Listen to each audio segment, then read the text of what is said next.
সেহরি খাবো রাখবো রোজা ডাক দিও মা আমারে সারা দিনের ক্লান্তি ভুলে সুখটা নেব ইফতারে। জোরে বলুন না সুবহানাল্লাহ। এতগুলো মানুষ বসে আছেন, একটু জোরে হবে না সুবহানাল্লাহ। সেহরি খাবো রাখবো রোজা ডাক দিও মা আমারে সারা দিনের ক্লান্তি ভুলে সুখটা নেব ইফতারে। সেহরি খাবো রাখবো রোজা ডাক দিও মা আমারে সারা দিনের ক্লান্তি ভুলে সুখটা নেব ইফতারে। একটি বছর পরে এলো পবিত্র রমজান, আকাশ বাতাসে চাঁদ সিতারায় বইছে খুশির বান। জোরে হবে না সুবহানাল্লাহ, নারে তাকবীর। সেহরি খাবো রাখবো রোজা ডাক দিও মা আমারে সারা দিনের ক্লান্তি ভুলে সুখটা নেব ইফতারে। সেহরি খাবো রাখবো রোজা ডাক দিও মা আমারে সারা দিনের ক্লান্তি ভুলে সুখটা নেব ইফতারে। একটি বছর পরে এলো পবিত্র রমজান, আকাশ বাতাসে চাঁদ সিতারায় বইছে খুশির বান। পাপী তাপির ঝরবে গোনা মাগফিরাতের জোয়ারে সারা দিনের ক্লান্তি ভুলে সুখটা নেব ইফতারে। সেহরি খাবো রাখবো রোজা ডাক দিও মা আমারে সারা দিনের ক্লান্তি ভুলে সুখটা নেব ইফতারে।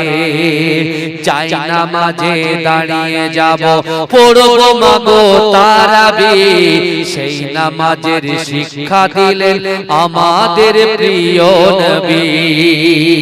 রোজ হাসরে ধন্য হব মহান প্রভুর দিদারে সারা দিনের ক্লান্তি ভুলে সুখটা নেব ইফতারে। সেহরি খাবো রাখবো রোজা ডাক দিও মা আমারে সারা দিনের ক্লান্তি ভুলে সুখটা নেব ইফতারে।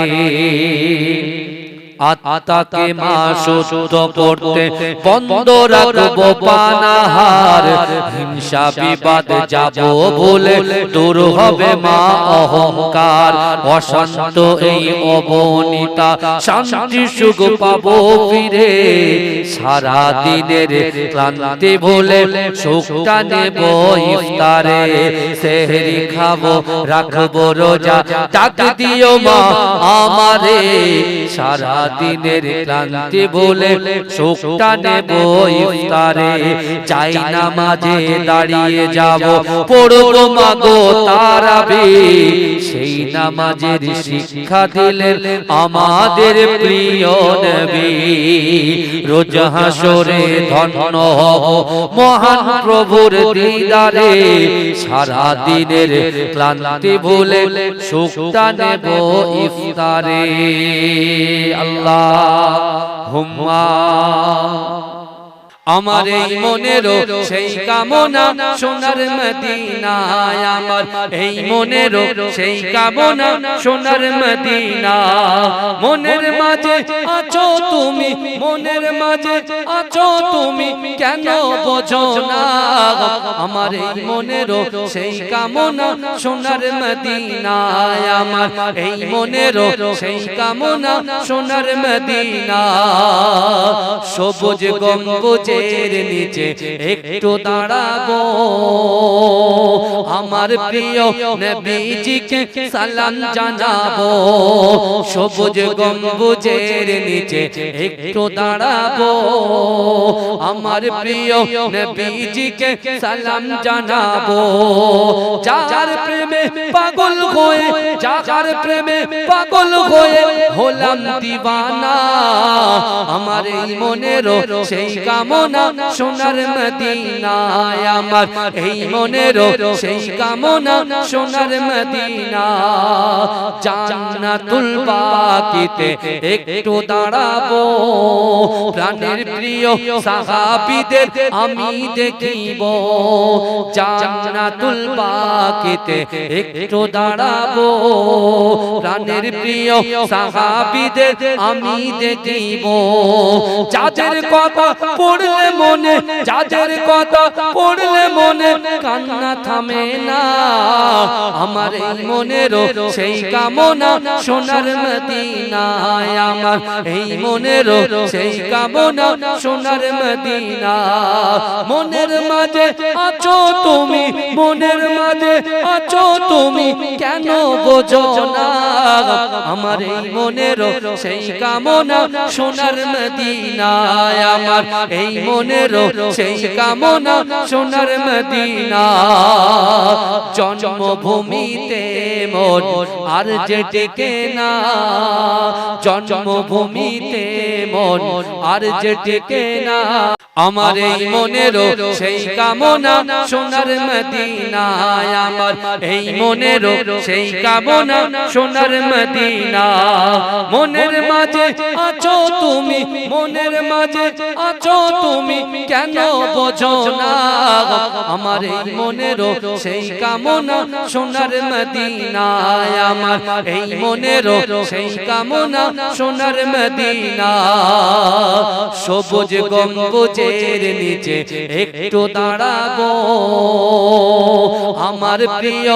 নবীজিকে সালাম জানাবো সবুজ গম্বুজের নিচে একটু দাঁড়াবো আমার প্রিয় নবীজিকে সালাম জানাবো যার প্রেমে পাগল হয়ে যার প্রেমে পাগল হয়ে হলাম দিওয়ানা আমার এই মনেরও সেই কামনা সোনার মদিনায় আমার এই মনেরও সেই কামনা সোনার মদিনা জান্নাতুল বাকিতে একটু দাঁড়াবো প্রাণের প্রিয় সাহাবীদের আমি দেখিব জান্নাতুল বাকিতে একটু দাঁড়াবো প্রাণের প্রিয় সাহাবীদের আমি দেখিব যাদের কথা পড়লে মনে যাদের কথা পড়লে মনে কান্না থামে না আমার এই মনেরও সেই কামনা সোনার মদিনায় আমার এই মনেরও সেই কামনা সোনার মদিনা মনের মাঝে আছো তুমি মনের মাঝে আছো তুমি কেন বোঝো না আমার এই মনেরও সেই কামনা সোনার মদিনায় আমার এই মনেরও সেই কামনা সোনার মদিনা জন্মভূমিতে মন আর যে টেকে না জন্মভূমিতে মন আর যে টেকে না পাখি হলে উড়ে যেতাম সোনার মদিনা এই বাসনা কবুল করো এই বাসনা কবুল করো ওহে রব্বানা আমার এই মনেরও সেই কামনা সোনার মদিনায় আমার এই মনেরও সেই কামনা সোনার মদিনা মনের মাঝে আছো তুমি মনের মাঝে আছো তুমি কেন বোঝো না আমার এই মনেরও সেই কামনা সোনার মদিনা আল্লাহুম্মা Muhammad, I love Muhammad, I love Muhammad, I love Muhammad, I love Muhammad. জোরে বলুন না সুবহানাল্লাহ। এই জোরে বলা যাবে না সুবহানাল্লাহ। নারে তাকবীর, নারে তাকবীর। ভাইয়া এই যুবকরা এই গজলটা তোমরা জানো জানো? এই গজলটা I love Muhammad's ব্যানার যাদের হাতে ছিল পুরো মোড়ে মোড়ে পুরো গ্রাম চারিদিকে 6 লাখ আর 6 লাখ হয়েছে না হয়নি কথা বল এই দেখ সবাই কারা যে ছেলেটা তাস খেলতো যে ছেলেটা জুয়া খেলতো যে ছেলেটা বাজে কাজের সঙ্গে যুক্ত ছিল সে পর্যন্ত চলে এসেছে। মানে কি বলেন তো, তার ভিতরে ঈমানটা আছে। জোরে বলুন না সুবহানাল্লাহ। জোরে বলবেন না, তার ভিতরে ঈমান আছে কিন্তু আমল নেই। কি আছে বলেন বাবাজি? কথাগুলো কি খারাপ লাগছে কথা বলে? আরে তাদের তো ঈমান আছে, ঈমান ছিল বলে রাসূলুল্লাহর বিরুদ্ধে কুরুচিকর মন্তব্য করেছে, ওরা তাস 2 ঘন্টার জন্য ছেড়ে দিয়েছে। ছেড়ে দিয়ে পুরো প্রকাশ্যে ময়দানে চলে এসেছে আর শুধু বলছে আই লাভ মুহাম্মদ মুস্তাফা সাল্লাল্লাহু আলাইহি ওয়াসাল্লাম। জোরে বলে, জোরে বলে। কিন্তু ঈমান আছে কিন্তু আমল নেই, তার জন্য কিন্তু আল্লাহ জাহান্নামে দেবে। আবার ঈমান থাকার জন্য আল্লাহ জাহান্নাম থেকে মুক্তি দিয়ে দেওয়ার জান্নাত দেবে। জোরে বলুন সুবহানাল্লাহ। তাহলে একটু সবাই মিলে এই গজলটা পড়ি জোরে জোরে। I love Muhammad, I love Muhammad, I love Muhammad, I love Muhammad, I love Muhammad, I love Muhammad, I love Muhammad, I love Muhammad. জোরে বলুন না সুবহানাল্লাহ। এ যুবক একটু হাত তুলে তুলে I love Muhammad, I love Muhammad, I love Muhammad, I love Muhammad. আশুক না যতই বাধা বিপদ, করতে দেব না এই নামে আঘাত। আশুক না যতই বাধা বিপদ, করতে দেব না এই নামে আঘাত। I love Muhammad, I love Muhammad, I love Muhammad, I love Muhammad. आँखों का तारा नामे मुहम्मद, दिल का उजाला नामे मुहम्मद। आँखों का तारा नामे मुहम्मद, दिल का उजाला नामे मुहम्मद। এই নাম বুকে থাক বেজে আবাদ। I love Muhammad, I love Muhammad, I love Muhammad, I love Muhammad, I love Muhammad, I love Muhammad. বোমা গুলি ছাড়ো মিসাইল, পারবে না করতে আমাদের কাইল। বোমা গুলি ছাড়ো মিসাইল, পারবে না করতে আমাদের কাইল। একটাই প্রশ্ন, একটাই জবাব। I love Muhammad, I love Muhammad, I love Muhammad, I love Muhammad, I love Muhammad, I love Muhammad. Andre যে আগাত নামে মুহাম্মদ, সে জল আমাদের চোখের অভিশাপ। আন্দে যে আগাত নামে মুহাম্মদ, সে জল আমাদের চোখের অভিশাপ। জীবন গেলেও, জীবন গেলেও করব প্রতিবাদ। I love Muhammad, I love Muhammad, I love Muhammad, I love Muhammad, I love Muhammad, I love Muhammad. आँखों का तारा नामे मुहम्मद, दिल का उजाला नामे मुहम्मद। अल्लाहुम्मा। কিন্তু আমার ভাই জানেরা, হে নবী পাকের উম্মত উম্মতিরা, হে নবী দেবানারা, আমার আল্লাহ পাক রব্বুল আলামিন বিশ্ব নবী রাসূলুল্লাহ সাল্লাল্লাহু আলাইহি ওয়াসাল্লাম কে বললেন, ও আমার হাবিবুল্লাহ, না না না, আমি আল্লাহ পাক রব্বুল আলামিন আপনাকে বড় মুহাব্বত করে, আপনাকে বড় ভালোবাসি।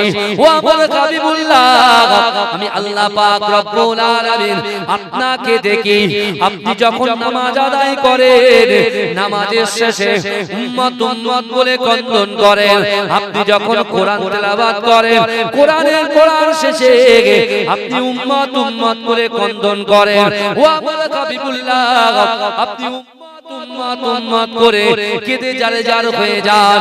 এ যুবকেরা, আমার আল্লাহ পাক রব্বুল আলামিন বিশ্বনবী রাসূলুল্লাহ সাল্লাল্লাহু আলাইহি ওয়াসাল্লামকে বললেন, ও আমার হাবিবুল্লাহ, ও আমার হাবিবুল্লাহ, না না না, কাল কিয়ামতের মাঠেতে আমি আল্লাহ পাক রব্বুল আলামিন জান্নাতীদেরকে জান্নাতে প্রবেশ করাবো, জাহান্নামীদেরকে জাহান্নামে প্রবেশ করাবো।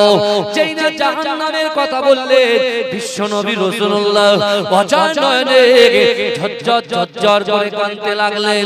কিন্তু যুবকেরা, আমার রাসূলুল্লাহ বলেন, আল্লাহ পাক আমার উম্মত জাহান্নামে যাবে, আমি রাসূল তো সহ্য করতে পারবো না। ওগো রব্বুল আলামিন, আল্লাহ আমার উম্মতকে বড় মহব্বত করে, উম্মতকে বড় ভালোবাসি, উম্মতকে বড় মহব্বত করে। ও যুবকেরা, আমার আল্লাহ পাক রব্বুল আলামিন আমার দয়ার নবীকে জানিয়ে দিলেন, ও আমার হাবিবুল্লাহ, কিয়ামতের মাঠেতে আমি আল্লাহ পাক আপনাকে একটা স্পেশাল পাওয়ার দেব। সেই স্পেশাল পাওয়ারটা হলো আপনি জাহান্নামের দরজার সামনে দাঁড়াবেন। জাহান্নামের দরজার সামনে দাঁড়িয়ে ওই জাহান্নামের ভিতরে আপনার যত উম্মত থাকবে চারদিকে আপনি আঙ্গুল ইশারা করবেন। আমি আল্লাহ পাক আপনার আঙ্গুল ইশারা করার জন্য আপনার জাহান্নামী উম্মত উম্মতিকে একটা একটা করে জাহান্নাম থেকে বার করে দিয়ে আমি আল্লাহ পাকের দয়ার জান্নাতে প্রবেশ করিয়ে দেব। জোরে বলো, জোরে বলা যাবে না সুবহানাল্লাহ, নারে তাকবীর। চাপা গাছের আওয়াজ এটা নয়, চাপা তলার আওয়াজ এটা নয়, তো অন্য জায়গার আওয়াজ শুনছি। এতগুলো মানুষ পিছন থেকে যদি হাত তুলে বলে ঢেউ খেলবে, ঢেউ। এই দেখতে পাচ্ছেন না, একজন বিদায়িকা, এই শুনছেন, একজন বিদায়িকা, সে কোন দল করে আমি দলের কথা বলতে আসি ভাই, কিন্তু ওই ম্যাডাম গতকাল বিধানসভাতে একটা বাজে মন্তব্য করেছে। যে মন্তব্য আমরা যখন ছোট ছিলাম, ক্লাস 9 10 8 9 এ পড়তাম, তখন করেছিল একজন ব্যক্তি। এখন বলছে নাকি মাদ্রাসায় সন্ত্রাস তৈরি হয়, এই মাদ্রাসায় নাকি সন্ত্রাস তৈরি করা হয়। এইভাবে তিনি কটাক্ষ করেছেন মুসলমানদের। আর মুসলমানরা নাকি সন্ত্রাস। আস্তাগফিরুল্লাহ বললেন না, এই মুসলমানরা সন্ত্রাসী, এই আমরা সন্ত্রাসী কথা বলে না। হ্যাঁ, এই বাংলার জমিনে মুজাদ্দিদ জামান দাদা হুজুর পীর কেবলা রাহমাতুল্লাহ আলাইহি তার যে কলিজার টুকরা সন্তান পাঁচটা হুজুর পীর কেবলাগণ ব্রিটিশদের সাথে লড়াই করে বর্তমান যে আলিয়া ইউনিভার্সিটি, ওটা আলিয়া মাদ্রাসা ছিল, ওই আলিয়া মাদ্রাসা এখান থেকে ঢাকায় নিয়ে চলে গেছিল। ঢাকায় আর মুজাদ্দিদ জামান আমিরের শরিয়াত আলা হযরত দাদা হুজুর পীর কেবলা রাহমাতুল্লাহ আলাইহির আওলাদগণ, কিছু খলিফাগণ মুজাদ্দিদ জামান দাদা হুজুর পীর কেবলা রাহমাতুল্লাহ আলাইহির আওলাদগণ, বিশেষ করে বড় হুজুর পীর কেবলা কাইয়ুমে জামান, তাদের তত্ত্বাবধানে আবার ওই আলিয়া মাদ্রাসাকে পুনরায় কলকাতা আলিয়া মাদ্রাসায় ফেরানো হয়েছিল। জোরে বলে, জোরে বলবেন না সুবহানাল্লাহ। আজকে বাংলায় হাজার হাজার আলেম, মুফতি, মুহাদ্দিস, মুহাক্কিক যারা আছে, তারা সব মাদ্রাসায় পড়েছে। তারা কি সন্ত্রাসী এই কথা বলে? হ্যাঁ, দেখেন, যে ধর্ম, আমি ইসলাম ধর্ম সম্পর্কে জানি, আমি 5টা কথা বলতে পারি, কথা বলে, কিন্তু আমি হিন্দু সম্প্রদায়ের ধর্মকে আমি বুঝি না, গীতা সম্পর্কে জানি না, আমি তার বিরুদ্ধে তো বলতে পারবো না। তার বিরুদ্ধে বলতে গেলে আমাকে স্টাডি করতে হবে, কথা ঠিক না বল? এই কথা বলে।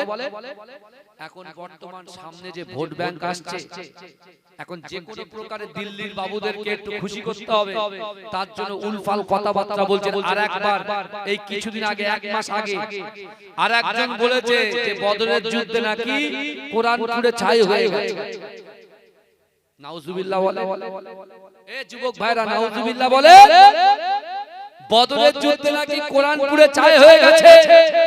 কিন্তু এ যুবকেরা বিশ্বাস করে ইসলাম মানে শান্তি, ইসলাম সন্ত্রাস জন্ম দেয় না, ইসলাম শান্তির পথ দেখায়, ইসলাম মা বাপের ভাতৃত্ব শেখায়, পিতা মাতার মোহাব্বত শেখায়, বড়দেরকে কেমন করে সম্মান করতে হয়, ছোটদেরকে কেমন করে স্নেহ করতে হয়, ইসলাম শেখায়। এ যুবকেরা বিশ্বাস করো আমার আপনার নবী হাবিবে লবিবে তাবিব আকায়ে মাওলা মুফাখরে মওজুদা ইমামুল হুদা নূরুল আলা নূর নূরে মুজাসসাম সরকার দো আলম মুফাখরে মওজুদা আকায়ে মাওলা রাসূলুল্লাহ নিজেই বলেছে যে প্রত্যেক ধর্মের সম্মান করার কথা আমার রাসূল নিজেই বলে গেছেন। জোরে বলে প্রত্যেক ধর্মকে সম্মান করতে হবে। আমি সব খুলাসা করে দেব, আপনি বসেন। বিশ্বাস করেন প্রত্যেক ধর্মকে আমাদেরকে সম্মান করতে হবে। এই কথা কে বলেছে? আমাদের নবী বলেছে। আমাদের নবী বলেছে, আমাদের নবী আবার বলেছে দেশকে ভালোবাসা ঈমানের অঙ্গ। জোরে বলুন, দেশকে ভালোবাসা ঈমানের অঙ্গ। কিন্তু আজকে আপনি চিন্তা করেন যেখান থেকে সংবিধানের বিল ওখান থেকে পাস হয়, আর সেখানে একজন অযোগ্যকে বসিয়ে দিয়ে নানান রকম কথা, নানান রকম মন্তব্য চলছে। আজকে দেখুন একজন মহিলা, নারী জাতিকে আমরা সম্মান করি, মায়ের সম্মান দিই, মায়ের সম্মান দিই, নারী জাতিকে আমরা রেসপেক্ট করি, তাদের সদা সর্বদাই হৃদয়ের মধ্যে রাখি। কিন্তু এই যে অগ্নিমিত্র পাল কি আছে, তিনি বলছেন, হ্যাঁ একজন বিধায়িকা, তিনি বলছেন যে মুসলমানরা সন্ত্রাসী, আমাদেরকে সন্ত্রাস বানিয়ে দিচ্ছে। আর এখন যদি ওরা যদি আবার আসে তাহলে কি করবে বলো দিন? কাগজ থাকবে, সব থাকবে, বুঝতে পেরেছেন? ও একদম জেসিবি দিয়ে পার করে দেবে আমাদের, বুঝতে পারছেন? বুঝতে পারলে কিন্তু আমার ভালো করে বোঝার চেষ্টা করে। আল্লাহর কোরআন বলছে বান্দা বিসমিল্লাহির রহমানির রহিম ইয়া আইয়ুহাল্লাযীনা আমানুত্তাকুল্লাহ ওয়া কুনু মা'আস সাদিকিন। আল্লাহর কোরআন বলছে বান্দা, হে আমার বিশ্বাসী ইমানদার বান্দারা, ওয়াত্তাকুল্লাহ, আমি আল্লাহ, আমাকে ভয় করো, ওয়া কুনু মা'আস সাদিকিন, সত্যবাদীদের সঙ্গে থাকো। এ যুবকেরা বিশ্বাস করো, আজকে যত ইসলামের দিকে আঙুল তুলুক না কেন, কোরআনের প্রতি কুরুচিকর মন্তব্য করছে, আমার রাসূলুল্লাহর নামেও কুরুচিকর মন্তব্য করছে, রাসূলুল্লাহর উম্মতের নামেও কুরুচিকর মন্তব্য করছে। আবার বলছে যে মানুষকে জোর করে ধরে ধরে ভয় দেখিয়ে, আমার রাসূল নাকি তরোয়াল দেখিয়ে, মানুষকে জাদু দেখিয়ে আল্লাহর রাসূল নাকি ইসলামের মধ্যে দাখিল করেছেন। জোরে বলুন নাউজুবিল্লাহ। জোরে বলবেন নাউজুবিল্লাহ, জোরে বলবেন নাউজুবিল্লাহ। ইসলাম মানে শান্তি। ইসলাম কখনো জোর করে তরোয়াল দেখিয়ে, ভয় দেখিয়ে, AK-47 দেখিয়ে মানুষকে জোর করে আমার রাসূল তার জিন্দেগি জীবনে কোন মানুষকে ইসলামের মধ্যে দাখিল করাননি। আমার রাসূলুল্লাহ ইসলাম প্রচার করেছেন নিজের নম্রতা, ভদ্রতা, হৃদ্যতা, নরম হৃদয় দিয়ে। আমার রাসূলুল্লাহর আখলাক, আমার রাসূলুল্লাহ এই জোরে বলবেন না, জোরে হবে না সুবহানাল্লাহ ভাইজান। আর বলছে কি, বলছে কি যে কোরআন পুরো ছাই হয়ে গেছে কোথায়? বদরে। আমি বলছি না, বদরে কোরআন পড়ে চাই হয়নি, বদরে যে কোরআনের বিরুদ্ধে বলেছিল, যে কোরআনের বিরুদ্ধে বলেছে, যে রাসূলুল্লাহর বিরুদ্ধে কুরুচিকর মন্তব্য করেছে, আমার রাসূলুল্লাহর পিঠে উটের ভুঁড়ি চাপিয়ে দিয়েছে, আল্লাহ ওই কাফেরকে বদরের যুদ্ধে আল্লাহ পাক জাহান্নামে পাঠিয়েছে। তার নাম হচ্ছে আবু জাহাল। কথা ঠিক ঠিক এই কথা বলেন হ্যাঁ। আমার রাসূল সাল্লাল্লাহু আলাইহি ওয়াসাল্লাম মক্কার জমিনে আছেন, ভালো করে বুঝবেন। মক্কার জমিনে আল্লাহর রাসূল দিন প্রচার, আর দুনিয়ার জমিনে আমি আপনি আমরা যে রাসূল আমাদের জন্য তার 63টা বছর জিন্দেগিতে প্রত্যেকটা সেকেন্ডে, প্রত্যেকটা মিনিটে, প্রত্যেকটা ঘন্টায় ক্রন্দন করেছেন, সেই রাসূলুল্লাহর মহব্বত ভালোবাসা আমাদের দিল থেকে অনেক দূরে চলে গেছে। আজকে শাবান মাসে বসে আছি বাবা, এই শাবান মাসে নিজের গুনাহটাকে ক্ষমা করিয়ে, এই শাবান মাসে একটা রাত পেয়েছি, যে রাতটার নাম হচ্ছে লাইলাতুল বারাতের রাত।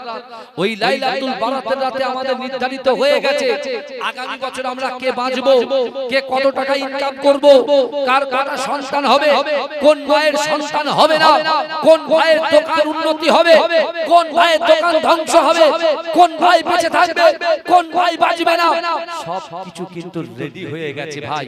কিন্তু বিশ্বাস করেন আজকে এখান থেকে বুঝে যায় আমার বিশ্বনবী রাসূলুল্লাহ সাল্লাল্লাহু আলাইহি ওয়াসাল্লাম তার অন্তরের ভিতরে কোনো অহংকার, অহমিকা, রিয়া, তাকাব্বুরি আমার রাসূলুল্লাহর ভিতরে ছিল না। জোরে বলুন না, রাসূলুল্লাহর ভিতরে ছিল না। আমার যাচাই করিনি, ও কালো ওর কাছে যাওয়া যাবে না, ও ফর্সা ওর কাছে গিয়ে থাকবো, ও ধনী আমি ওর কাছে গিয়ে খাবো, এ গরীব একে আমি পরোয়া করব না, পাত্তা দেব না। আমার রাসূলুল্লাহর জিন্দেগিতে এরকম কিছু ঘটে, আর সেই রাসূলের উম্মত হলাম আমরা। কিন্তু আমরা এখন কম্পেয়ার করি, ও ফর্সা, ও কালো, ও বেটে, ও লম্বা, ও বোবা, ও খোড়া, ও টেরা, ও বেকা। আমরা এইভাবে মানুষকে আমরা পরচর্চা, পরনিন্দার মধ্যে দৈনন্দিন আমরা লিপ্ত হয়ে যাই, হিংসা, বিদ্বেষ, রিয়া, তাকাব্বুরি, অহংকার আমাদের দিলের মধ্যে একেবারে ভাইরাসের মতো ছড়িয়ে গেছে। আমার ভাইরা, আল্লাহ কি সত্যি সত্যি কালো মানুষদের দিকে তাকাবেন না, ফর্সা মানুষদের দিকে তাকাবেন? এরকম কোন কথা আছে না? আল্লাহ শুধু যাদের অর্থ আছে, ধনী ব্যক্তি, তাদের দিকে তাকাবে। যারা ভ্যান চালায়, গরিব রিকশা চালায়, যারা হেঁটে হেঁটে বেড়ায়, যারা সাইকেল চালায়, যাদের মাথার উপরে ছাদ নাই, আল্লাহ কি তাদেরকে দেখবেন না? এরকম কোনো কথা নাই। বিশ্বাস করেন আল্লাহ তার বান্দাকে যাদেরকে দুনিয়ার জমিনে পাঠিয়েছেন, আল্লাহ প্রত্যেককেই সম্মানিত করেছেন। কারণ আল্লাহর কোরআন বলছে, ওয়ালাকাদ কাররামনা বানি আদম, আমি আল্লাহ পাক রব্বুল আলামিন বানি আদম সন্তানকে ইজ্জত দিয়েছি, সম্মান দিয়েছি। জোরে বলুন, আল্লাহ ইজ্জত দিয়েছেন। দেখেন আল্লাহ কোন মানুষকে, কে কালো, কে ফর্সা, কে বেটে, কে লম্বা, সব দেখেন না। আল্লাহ অন্তরটা দেখে, ওই অন্তরের ভিতরে কতটা আমি আল্লাহর ভয় তার কলিজার ভিতরে আছে, রাসূলুল্লাহর মহব্বতটা তার কলিজার ভিতরে, আকায়ে মাওলার ইশকটা তার কলিজার ভিতরে কতটুকু আছে। আর আমি আল্লাহ যেগুলোকে হুকুম করেছি, সেই হুকুমকে কতটা আমার বান্দা মান্যতা দেয়, তার উপরে ডিপেন্ড করে আল্লাহ পাক তার বান্দার ইজ্জত, সম্মানকে বৃদ্ধি করে দেয়। জোরে বলে, মক্কার জমিনে বিশ্বনবী রাসূল সাল্লাল্লাহু আলাইহি ওয়াসাল্লাম একদিন রাস্তা দিয়ে হেঁটে হেঁটে যাচ্ছেন। তিনি দেখতে পেলেন যে মক্কার যুবকেরা হযরত বেলাল হুজুর, যিনি ইথিওপিয়া থেকে সবেমাত্র এসেছেন, কার কাছে? উমাইয়া ইবনে খালফের কাছে এসেছেন, গোলাম দাস হিসাবে। সেই উমাইয়া ইবনে খালফ বেলালকে 3 দিন ধরে খাওয়া দিচ্ছে না, 3 দিন ধরে ঘরের বাইরে বার করে রেখেছে। আর মক্কার যুবকগুলো এসে তাকে হাসি ঠাট্টা করে, তার গায়ে থুতু নিক্ষেপ করে, তাকে তাচ্ছিল্য করে, তার সঙ্গে কুরুচিকর ব্যবহার করে। আল্লাহর রাসূল সাল্লাল্লাহু আলাইহি ওয়াসাল্লাম দেখেন, যারা বলছেন আমার রাসূল নাকি জোর করে ইসলামের মধ্যে দাখিল করেছে, রাসূল বেলালকে চিনতেন না, বেলাল হুজুর রাসূলুল্লাহকে চিনতেন না। আল্লাহ রাসূল দূর থেকে দেখছেন যে মক্কার যুবকরা এভাবে এভাবে বেলালকে মক্কার যুবকরা একজন ব্যক্তিকে এভাবে তাচ্ছিল্য করতে পারে। আল্লাহ রাসূল আস্তে আস্তে তাদের কাছে হেঁটে হেঁটে যেই গিয়েছে আল্লাহ রাসূলকে দেখে মক্কার ওই যুবকগুলো সব পালিয়ে গেছে। আল্লাহ রাসূল জিজ্ঞাসা করছে, বাবা তোমার বাড়ি কোথায়? বেলাল হুজুর বলছেন, আমার বাড়ি হচ্ছে ইথিওপিয়ায়, আমি উমাইয়া ইবনে খালফের গোলাম দাস। আমার মনি আমাকে 3 দিন ধরে ঘরের বাইরে বার করে রেখেছে, একটা কাজ অবশিষ্ট আছে করতে পারি নাই বলে 3 দিন ধরে ঘরের বাইরে বার করে রেখেছে। আমাকে খাওয়ানো দাওয়ানো এমনকি এক চুল পানি পর্যন্ত আমাকে পান করতে দেয় না। আল্লাহ রাসূলকে দেখে বেলাল হুজুরের মনটা নরম হয়ে গিয়েছিলেন। জোরে বলুন। তিনি যখন এই কথাগুলো সাহাবাদের সঙ্গে আলোচনা করছিলেন, তিনি বলছেন, যেদিন সর্বপ্রথম আল্লাহ রাসূলকে দেখেছি তখন তো আমি চিনতাম না যেটা বিশ্বনবী মুস্তাফা, কিন্তু যখন দেখেছি আমার আমি মনে মনে করছি যে আমি সেই মহামানব, যে মহামানবের কথা আমি মনে মনে বলি যে আমার মনিব, আমার মালিক আমাকে এতটা কষ্ট দেয়, হ্যাঁ হয়তো আমি এমন একদিন এমন একজনের গোলাম হয়ে যাব যাকে দেখে আমার দিলে যেন ঠান্ডা হয়ে যায়। জোরে বলে আমার দিলটা যেন ঠান্ডা হয়ে যায়। আমি আল্লাহ রাসূলকে যখন সর্বপ্রথম দেখলাম আমার দিলটা পুরো ঠান্ডা হয়ে গিয়েছিল। আমি মনে মনে ভাবলাম যে লোকটাই হয়তো, এই ব্যক্তিটাই হয়তো আমাকে একটু সাহায্য করবে। আল্লাহ রাসূল সামনে আসলেন, জিজ্ঞাসা করলেন, রাসূল যেই শুনলেন 3 দিন ধরে খাওয়া নাই, পানি উত্তপ্ত বালির উপরে তাকে দাঁড় করিয়ে রেখেছে, তার ঘরের মধ্যে যেতে দেয় না। আল্লাহর রাসূল তিনি চিন্তা করলেন, ওমা আরসালনাকা ইল্লা রাহমাতাল লিল আলামিন, মুস্তাফা জান রাহমাত। তিনি চিন্তা করলেন যে আগে এর সঙ্গে কথা বলাটা ঠিক হবে না, আগে জান বাঁচানো কি, এই কথা বলেন জান বাঁচানোর জন্য পিছনের ভাইরা একটু কথা বলেন, জান বাঁচানো কি ফরজ। আল্লাহ রাসূল বলছেন আগে কথা বলা নয়, আগে তাকে বাঁচাতে হবে, তারপরে আগে বাঁচাতে হবে। এই যে বলছে কোরআন পুরো ছাই হয়ে গেছে, আমি তাকে বলছি আল্লাহর কোরআন বলছে ওয়া আম্মাসাইলা ফালা তানহার। যদি কোন মানুষ, যদি কোন সাইল, যদি কোন ব্যক্তি কোন ব্যক্তির কাছে হাত পাতে, ওই হাতটাকে তোমরা ফিরত দিও না। এটা পবিত্র আল কোরআন আল্লাহ বলছেন। কিন্তু এই যুবকেরা আপনি বলেন এখানে কি কোনো কষ্টের কথা বলা আছে যে যদি হাত পাতে ওদেরকে দেবে? কথা বলে প্রতি কোন জৈনরা হাত পাতে তাকে দেওয়া যাবে না, যদি কোন হিন্দু ভাইরা হাত পাতে, মুসলমান ভাইরা হাত পাতে দেওয়া যাবে না, এরা কোনো কথা বলা আছে? কোন কারণ নাম মেনশন, কোন ধর্মের নাম মেনশন করা আছে? কথা বলে কোন ধর্মের নাম মেনশন করা নেই তো। বলছে যে হাত পাতবে তার হাতে দাও। জোরে বলুন না সুবহানাল্লাহ। এটার নামই হচ্ছে ইসলাম। একটু যদি কোনো অন্য কাস্টের ভাইরা এসে আমাদের কাছে বলে ভাই একটু সাহায্য করেন, একদম কোরআন বলছে তুমি তাকে সাহায্য করো। আপনারা প্রশ্ন করতে হুজুর তাহলে যুদ্ধগুলো হয়েছে কিভাবে? আপনি এখানে বসবেন, শেষ পর্যন্ত বুঝবেন যুদ্ধ কেন হয়েছে। ভালো ভালো বেলাল হুজুরকে রাসূল চিনতেন না, রাসূল বেলাল হুজুরকে চিনতেন না। রাসূল শুনলেন একজন গোলাম, একজন দাস 3 দিন ধরে খাওয়া পানি করা, একটা মানুষ উইদাউট পানিতে 3 দিন থাকতে পারে? সে তো মরণাপন্ন অবস্থা হয়ে যাবে, তার শরীরটা থরথর করে কেঁপে উঠবে। আমার ভাই জানেরা, এ নবী পাকের উম্মত উম্মতিরা, এ নবী দেবানারা, বিশ্ব নবী রাসূলুল্লাহ সাল্লাল্লাহু আলাইহি ওয়াসাল্লাম বেলাল হুজুরের কথা শুনে আমার দয়ার নবী রাসূলুল্লাহ সাল্লাল্লাহু আলাইহি ওয়াসাল্লাম নিজে আস্তে আস্তে বাড়ির দিকে এগিয়ে গেলেন। ও যুবকেরা, পিছন থেকে হযরত বেলাল মনে মনে চিন্তা করে, বলছেন না না না, আপনিও তো দেখি মক্কার যুবকদের মতো আমার কথা শুনে আমাকে সাহায্য না করে আপনিও মক্কার যুবকদের মতো চলে যান। না না না, আমি কখনো আপনাকে দেখে এটা ভাবতে পারি না যে আপনি আমাকে সাহায্য করবেন, আপনি আমাকে সহযোগিতা করবেন। কিন্তু না না না, আমাকে সহযোগিতা সাহায্য না করে আপনি নিজের মতো চলে যান। ও যুবকেরা, বেলাল হুজুরের কোনো কথায় আল্লাহ রাসূল বাক গোলাম করলেন না। ও যুবকেরা, বিশ্ব নবী রাসূলুল্লাহ সাল্লাল্লাহু আলাইহি ওয়াসাল্লাম আস্তে আস্তে নিজের হুজরা মুবারকের মধ্যে প্রবেশ করলেন, বাড়ির ভিতরে প্রবেশ করলেন। কিন্তু যুবকেরা, আম্মা জান আয়েশা সিদ্দিকা রাদিয়াল্লাহু তাআলা আনহা অচার নয়নে ঝরঝর ঝরঝর করে কাঁদে। আম্মা জান যখন কাঁদেন, আল্লাহর রাসূল যখন আম্মা জানের দিকে তাকালেন, না না না, আমার রাসূলুল্লাহ দেখতে পেলেন আম্মা জানের হাতে এক গ্লাস দুধ আছে, কিছু খাজুর আছে।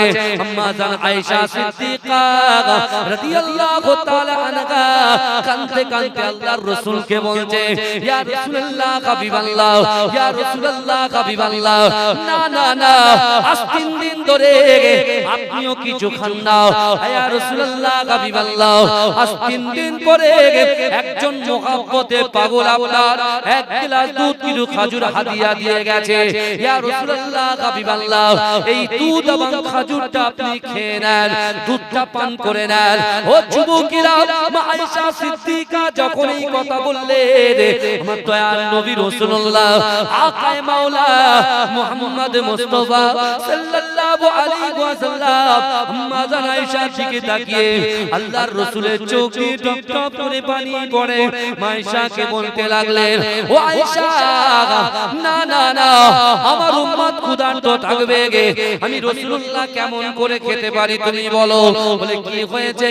বলে না না না, এই মাত্র দেখে আসলাম একজন দাস একজন গোলামকে তার মনিব 3 দিন ধরে খাওয়া দেয় না, পানি নাই, খাওয়ার নাই, তাকে এমন করে দাঁড় করিয়ে রেখেছে, সে এমন অবস্থায় 3 দিন ক্ষুধার্ত অবস্থায় আছে।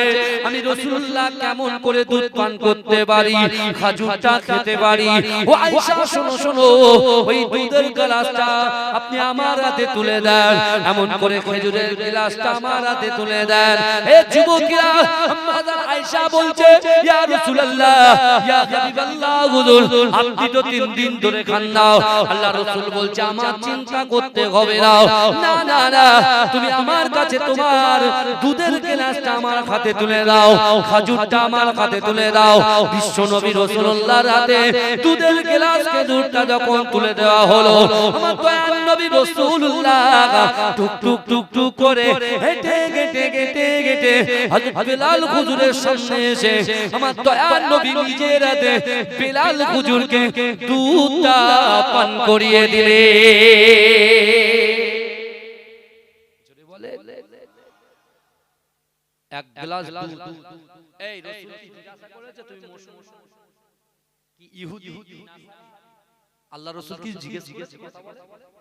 শুধু বলেছে, বাবা তোমার বাড়ি কোথায়? বলছি ইথিওপিয়া। বিলাল কিন্তু একেবারে কাল। তো আপনি ছোটবেলা থেকে তো আপনারা জলসা শুনছেন, সব জানেন বিলাল হুজুর। আমি শুধু পয়েন্ট নিয়ে আসবো বলে তুল বাবাজি, ভালো করে শুনে। বিলাল হুজুর কালো, বিলাল হুজুর খাটো পেটে, বিলাল হুজুর কথা বললে কথা জড়িয়ে যায়। আল্লাহ রাসূল ওদিকে দেখলেন না, আল্লাহ রাসূল একজন মানুষকে দেখলেন। যেটা বলো তাকে বাঁচাতে হবে, তার জন্য দেখলেন। আল্লাহ রাসূল সাল্লাল্লাহু আলাইহি ওয়াসাল্লাম কি করলেন? দুধটা পান করিয়ে দিলেন, খাজুরটাকে খাইয়ে দিলেন, দিয়ে বলতে চলো, তোমার মালিক যে তোমার অবশিষ্ট কাজের জন্য তোমাকে ঘর থেকে বার করেছে, ওই অবশিষ্ট কাজটা আমি নিজে হাতে করে দেব। জোরে বলে, মানুষ তো এমনি মুগ্ধ হয়ে যায় এই কথা বলে।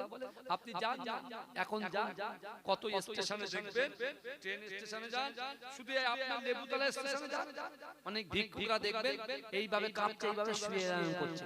আপনারা কম্বল, এই 250 টাকার কম্বল, বেশি টাকা বলছি, 250 থেকে 300 টাকা দামের কম্বল, একটা গায়ে একটা দিয়ে আসবেন, দেখবেন সে কত খুশি হয়, কত খুশি হয়। ওই নবী আপনি খেতেও দেন, ও আপনার জন্য জান পর্যন্ত দিয়ে দেয়।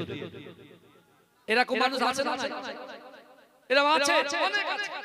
বলতে নেই এসব কথা দিয়ে কারোর সঙ্গে কিছু বলতে নেই। আপনার কোন দানটা, কোন ভালো কাজটা আল্লাহ পছন্দ হয়ে যাবে। আপনি মনে করছেন আমি জান্নাতে যাব, 5 ওয়াক্ত নামাজ না পড়া পর্যন্ত আমি জান্নাতে যেতে পারবো না, কিন্তু আপনি 5 ওয়াক্ত নিয়ত করলে হচ্ছে এক ওয়াক্ত, দু ওয়াক্ত, এক ওয়াক্ত, 3 ওয়াক্ত, এরকম হচ্ছে। কিন্তু আপনি এমন একটা বাইরে কোনো ভালো কাজ করলেন, আল্লাহ সেটাই পছন্দ করে নিলেন, আর ওই পছন্দটাই আপনার দয়ার জান্নাত পৌঁছে দেবে। বলবেন না সুবহানাল্লাহ। আল্লাহ কত ভালোবাসে জানেন, আল্লাহ আমাদেরকে কত মহব্বত করে। আমার বাবাজিরা, হে নবী পাকের উম্মতিরা, হে নবী দেবানারা, না না না, আপনার বাড়িতে 3 বছরের একটা বাচ্চা আছে, সবেমাত্র হামাগুড়ি দিতে এসে গেছে। ও যুবকেরা, একটু ভালো করে বোঝার চেষ্টা করেন। ধরেন আপনার বাড়িতে 3 বছরের একটা বাচ্চা আছে, সবেমাত্র হামাগুড়ি দিতে শিখেছে, কিন্তু না না না, আপনার বাড়ির উঠানের সামনে বিশাল বড় একটা পুকুর আছে। ও যুবকেরা, সকালবেলা আপনি যখন কোন জায়গায় যাবেন, আপনি দেখতে পাচ্ছেন আপনার ওই সোনা মানিকটা সবেমাত্র হামাগুড়ি দিতে শিখেছে। না না না, আপনি তার দিকে তাকিয়ে আছেন। কেন তাকিয়ে আছেন? আমি জিজ্ঞাসা করলাম কেন তাকিয়ে আছেন? আপনি বলছেন না না না, আমার সোনা মানিকটা সবেমাত্র হামাগুড়ি দিতে শিখেছে, সে অবুঝ, কিছু বোঝে না, জানে না।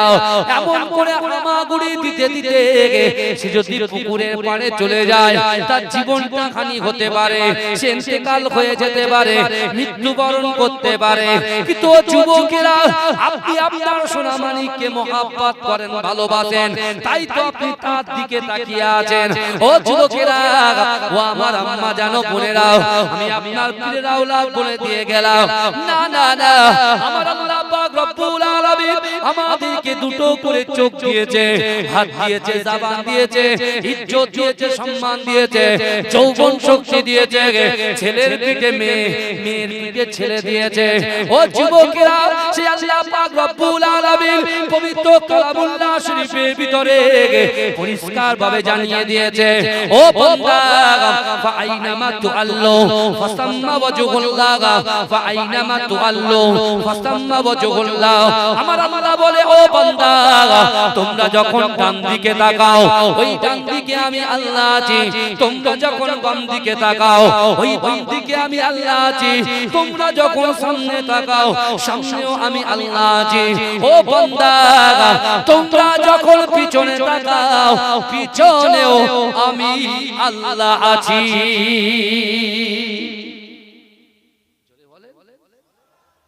আপনি আর আল্লাহ তার বান্দা বান্দি চিন্তা করছেন। জোরে জোরে বলবেন না সুবহানাল্লাহ। আপনি তো ঘুমিয়ে পড়েন, কিছু মনে থাকে? কে আপনার চিমটি কাটে, কে আপনার ঘরে ঢোকে, কে আপনার টাকা একটা দুটো খুশিয়ে নেয়, আপনি তো ঘুমিয়ে থাকেন। আপনার ছেলেটা ঘরের ভিতরে কি করে, হ্যাঁ, শুয়ে থাকা স্ত্রী কি করে না করে আপনি জানেন? কথা ওই চোখ বুজিয়ে গেল, আল্লাহ যদি হুকুম হয় চোখটা খোলো, তাহলে খুলবে, না হলে কোথায় যাবে? সকাল হবে, ছেলেরা কাঠের গাড়িতে শুইয়ে দিয়ে সুন্দর করে গোসল টোসল দিয়ে কাপড় পরে রেডি করে কি বুঝলে কথা বলে।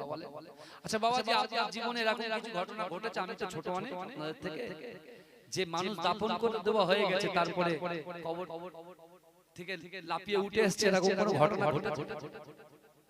বাবাজি, আপনাদের কারণ জানা আছে? একটু হাত তুলে বলবেন, তাহলে পরে শুনবো আপনার কাছে। বুঝতে পারছেন? এরকম কোনো ঘটনা ঘটে, ঘটতেও পারে। কি বুঝলে? ঘুমের ওষুধ ঘুমিয়ে গেছে, কিন্তু ঘুমের ওষুধকে ঘুমিয়ে গেলে তো শ্বাসটা আপ এন্ড ডাউন হবে, তো শ্বাসটা কথা বলে কি জানি একটা শুনছিলাম বেশি, যে এইসব উলফাল কথাবার্তা ভাই ট্রেনে আলোচনা হয়, ট্রেনের বগি ধরে খাস খবর।